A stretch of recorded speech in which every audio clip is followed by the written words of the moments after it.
வரலாற்று சிறப்பு மிக்க பொதுக்குழு செயற்குழு நடைபெறுகிறது. வருகிற 2026 சட்டமன்ற தேர்தலிலே மீண்டும் புரட்சித் தமிழர் எடப்பாடி அவருடைய தலைமையிலே மக்களாட்சி மலர்வதற்கான வியூகமும் அதற்கான அடிப்படை வகுத்து கொடுக்கிற வரலாற்று பேருரை ஆற்ற இருக்கிறார் புரட்சித் தமிழர் ஐயா எடப்பாடியார். உங்களோடு சேர்ந்து நாங்களும் ஆவலோடு எதிர்பார்க்கிறோம். மக்களுடைய மனநிலை எப்படி மாறி இருக்கு இந்த ஆட்சியில? 2026 அது எப்படியாக மாறப்போகுது? எல்லாம் எடப்பாடியாருடைய பேருரையில வரலாற்று பேருரையில இடம்பெறும். பொறுத்திருந்து பாருங்க. தமிழகத்தில் ஆட்சி மாற்றத்தை ஏற்படுத்துவதுதான் இந்த பொதுக்குழுவினுடைய குறிக்கோள்.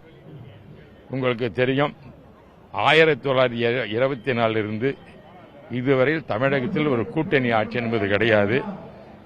கூட்டணி தேர்தலுக்கு மட்டும்தான். ஆகவே அனைத்து இந்திய அண்ணா திராவிட முன்னேற்ற கழகம் 2026 சரியான கூட்டணி அமைத்து எடப்பாடி அமைத்து அவர்கள் தனிப்பட்ட முறையில் அனைத்து இந்திய அண்ணா திராவிட ஆட்சியை மட்டும்தான் அமைப்பார். ஆட்சியிலே மற்றவர்களுக்கு பங்கு கிடையாது. டெல்லியில திமுகவுக்கு நிறைய உறுப்பினர் அவருடைய செயல்பாடு எப்படி இருக்கு சார்? என்னுடைய செயல்பாடு பாத்தீங்கல்ல, அவங்கள விட நான் அதிமுக நல்ல செயல்பாடு. மு.க. ஸ்டாலின் அவர்கள் நிச்சயமாக எங்களுடைய ஆட்சி தொடரும் அப்படின்னு சொல்றாரு. ஒரு பக்கம் காங்கிரஸோட பேச்சுவார்த்தை நடைபெற்று, ஒரு பக்கம் மறைமுகமாக தமிழக வெற்றி கழகத்தோட பேச்சுவார்த்தை காங்கிரஸ் பண்ணுன்னு சொல்றாங்க. காங்கிரஸ் திமுக விட்டு போக மாட்டாங்க. இதெல்லாம் தவறான செய்தி நடப்பது. அவர்கள் கூட்டணி அவங்க நடக்கும். அனைத்து இந்திய அண்ணா சரியான முறை கூட்டணி அமையும். வெற்றி பெறுவது அனைத்து இந்திய அண்ணா திராவிட முன்னேற்ற கழகம் தான். என்டிஏ கூட்டணியில் கூட நீங்க நேற்று அமித்ஷா பக்கத்தில் உட்கார்ந்தீங்க. தொடர்ச்சியாக பிரதமர் கூட இந்த கூட்டணி இன்னும் வலுவாக இருக்குன்னு சொல்றாரு. தமிழகத்தில் இந்த கூட்டணி ஆட்சி மலருமா? அமித்ஷா அருகிலே உட்கார வைப்பதற்கு அனைத்து இந்திய அண்ணா திராவிட முன்னேற்ற கழகம் நாடாளுமன்ற ஒரு வாய்ப்பு தந்திருக்கிறார்கள் என்றால் எந்த அளவுக்கு பாரதிய ஜனதா கட்சி அனைத்து இந்திய அண்ணா திராவிட எடப்பாடி நம்பிக்கை வைத்திருக்கார் என்பதை நேற்றே காட்டியிருக்கிறது. உங்களுக்கு காட்டியிருக்கும். இது ஒரு வரலாற்று சிறப்புமிக்க பொதுக்குழு. இந்த பொதுக்குழு 2026 அண்ணன் எடப்பாடியார் தலைமையில் தமிழ்நாட்டில் அம்மாவுடைய ஆட்சி, புரட்சி தமிழர் அண்ணன் எடப்பாடியார் ஆட்சி அமைவதை உறுதி செய்ய போகிற பொதுக்குழு. அதுக்கான எல்லா விதமான ஆயத்த பணிகளையும் செய்யக்கூடிய பொதுக்குழு, திட்டமிடல்களை தீர்மானிக்க போகிற பொதுக்குழு. நிச்சயமா பெரிய அளவுக்கு உற்சாகப்படுத்தும். 2026 அம்மாவோட ஆட்சி அண்ணன் எடப்பாடியார் தலைமையில் அமைய போவது உறுதி. வருகிற 2026 அனைத்து இந்திய அண்ணா திராவிட முன்னேற்ற கழகம் அம்மாவுடைய அரசு அண்ணன் எடப்பாடியார் தலைமையில் அமைவதற்கு ஒரு முத்தாய்ப்பாக அமையும் என்பது எங்களுடைய ஒட்டுமொத்த அனைத்து தொண்டர்களும் சரி, எங்களுடைய உறுப்பினர்களும் சரி, எங்களுடைய பொறுப்பாளர்களும் சரி, எல்லாரும் முயற்சி எடுத்து இன்று முதல் தேர்தல் பணியை துவக்குவதற்கான ஒரு முன்னேற்பாடாக இதை கருதுகிறோம். திமுகவை பொறுத்தளவு நாங்க ஆட்சி அமைப்பது உறுதி அப்படின்னு அவங்க ஒரு பக்கம் நம்பிக்கை வைக்கிறாங்களா? அந்த கூட்டணி இந்த கூட்டணி என்ன வித்தியாசம்? கூட்டணி எல்லாம் இல்லைங்க. இன்னைக்கு திமுக எல்லா வகையிலும் தோர்த்து இருக்குது. அடிமட்ட மக்கள்ல இருந்து மேல்மட்ட மக்கள் வரல எல்லாரும் பாதிச்சிருக்காங்க. விலைவாசி உயர்வு, கரண்ட் மின்கட்டண உயர்வு மற்றும் வரி உயர்வு எல்லாம் சொன்னது எதுவுமே செய்யல. எங்களை பொறுத்த வரைக்கும் அண்ணா தொழிற்சங்கத்தை எங்க தொழிலாளர்கள் ஒட்டுமொத்தமா அனைத்து பிரிவிலையும் பாதிக்கப்பட்டிருக்காங்க.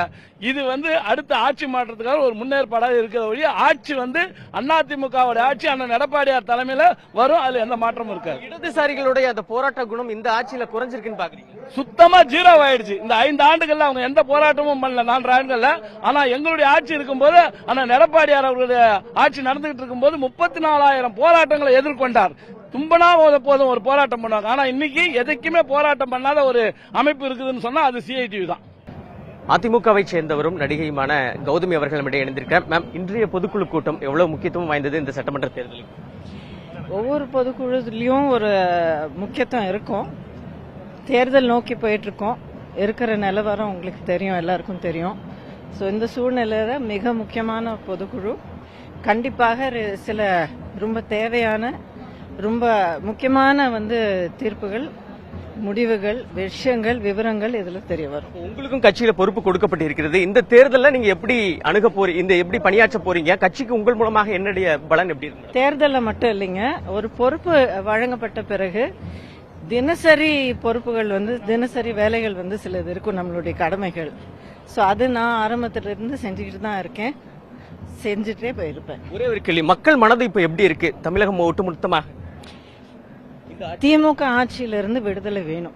வரக்கூடிய 2026 சட்டமன்றத்தை எதிர்கொள்ளும் விதமாக பல்வேறு வியூகங்களை வகுக்கக்கூடிய அனைத்து இந்திய அண்ணா திராவிட முன்னேற்றங்கள் ஒற்றை தலைமையாக செயல்பட்டிருக்கக்கூடிய எடப்பாடியின் தலைமையில் மிகவும் முக்கியமான தீர்மானங்களை இந்த தேர்தலில் இந்த வரக்கூடிய இந்த பொதுக்குழு தேர்ந்தெடுக்கப்படும்.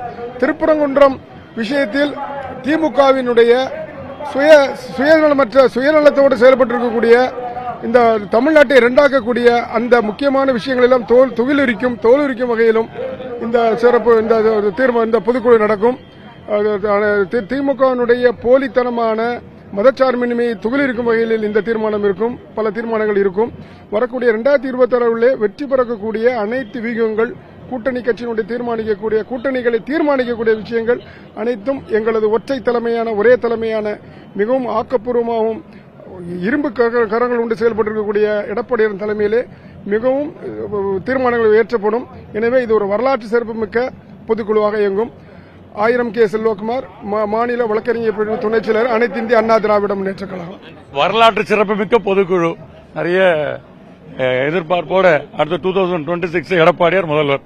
பொதுக்குழு செயற்குழு வெற்றிகரமான பொதுக்குழு 2024 மாண்புமிகு எடப்பாடியார் அவர்களை முதலமைச்சராக்குகிற அடித்தளமாக வெற்றி கூட்டமாக வெற்றி பொதுக்குழுவாக வெற்றி கூட்டமாக இது அமைய இருக்கிறது. மாண்புமிகு புரட்சி தலைவி அம்மா அவர்களுடைய ஆட்சி காலத்திலும் சரி, கழக பொதுச் செயலராக அம்மா அவர்கள் இருக்கின்ற பொழுது எப்படி ஒரு சிறந்த வரவேற்பை கொடுத்து நாங்கள் உற்சாகமாக ஒவ்வொரு வருடமும் செயற்குழு கூட்டத்தில் நாங்கள் கலந்து கொள்வது பெரும் மகிழ்ச்சி அடைகின்றோம். ஒவ்வொரு கழக தொண்டர்களும் சரி, அதே போன்றுதான் எங்களுடைய கழக பொதுச் செயலர் அண்ணன் எடப்பாடி அவர்கள் புரட்சி தலைவர் அம்மாவோட வழியில் நல்லாட்சி செய்து கொண்டிருக்கின்றார்கள். கழகத்தையும் சிறப்பான முறையில் வழிநடத்தி கொண்டிருக்கின்றார்கள். அண்ணனுடைய ஆட்சி மீண்டும் 2026 ஆட்சி அமரப்போவது உறுதி. அடுத்த செயற்குழு கூட்டத்தில் எங்களுடைய அண்ணன் எடப்பாடி அவர்கள் செயற்குழு கூட்டத்தில் அமர்வார் என்பதை எங்களுடைய அனைத்து இந்திய அண்ணா திராவிட முன்னேற்ற கழகத்தின் சார்பாகவும் கழகத்தின் தொண்டர்கள் சார்பாகவும் அனைவரின் சார்பாகவும் தெரிவித்துக் கொள்கிறேன். சட்டமன்ற உறுப்பினர் எம்எல்ஏ மரத குமரவேல். நடைபெறுகின்ற அனைத்து இந்திய அண்ணா திராவிட கழகத்தினுடைய வரலாற்று மிக்க சிறப்பு மிக்க பொதுக்கூட்டம் என்பது மிக மிக முக்கியமானது. ஏன் மிக மிக முக்கியமானது என்றால், இது தேர்தலுக்கு முன்னால் வைக்கப்படுகிறது. தேர்தலை நோக்கி போகின்ற பொதுக்குழு. இப்போது நாம இங்க பார்ப்போம்னால் மிக எழுச்சியாக பொதுக்குழு உறுப்பினரும் செயற்குழு உறுப்பினரும் அங்கே உள்ள வருவதும், இங்க வெளியிலே மாண்புமிகு பொதுச் செயலாளர் வருங்கால முதலமைச்சர் அண்ணன் எடப்பாடி வரவேற்பு கொடுப்பதற்காகவும் இங்கே தமிழ்நாடே திரண்டிருக்கின்ற ஒரு மாபெரும் எழுச்சியை நாம் கண்டுகொண்டிருக்கின்றோம். இதிலிருந்து என்னவென்றால், வருகின்ற 2026 தேர்தலிலே அனைத்து இந்திய அண்ணா திராவிட முன்னேற்ற கழகம் தான் ஆட்சி அமைக்கும். தமிழ்நாட்டினுடைய முதல்வராக மாண்புமிகு அண்ணன் எடப்பாடியார் வருவார் என்பதற்கு இதுவே ஒரு எடுத்துக்காட்டு.